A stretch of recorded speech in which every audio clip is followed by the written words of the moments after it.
இந்த வாட்டியாச்சும் வேறு மீன் மாட்டுதான்னு பார்ப்போம். பாருங்கள் வெறும் சிலேப்பி தான் நிற்கிது, பெரிய பெரிய சிலேப்பி நிற்கிது, சின்ன சிலேப்பி நிற்கிது. சின்ன சிலேப்பி இப்போ நம்ம தூண்டி போட்டு உள்ள ஆழத்தில் ஓடிடும். பாருங்கள் கீழே பார்த்தீங்கன்னா பொடி பொடி சிலேப்பியாக தெரியுது.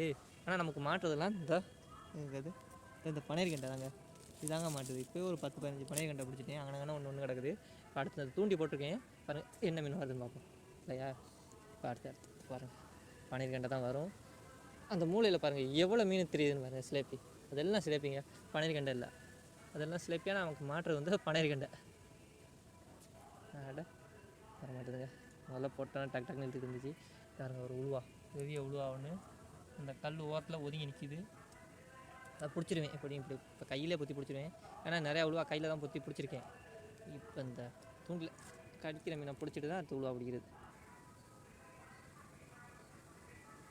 மாட்டிடுச்சுங்க இந்த ஒரு பனையர் கண்டை ஓடுதா, இந்த ஒன்று ஓடிடுச்சு. தூண்டியில் ஒன்று வந்துருச்சு. வெறும் பனையர் கண்டை தான், மற்ற மீனை கடிக்கிட மாட்டேது.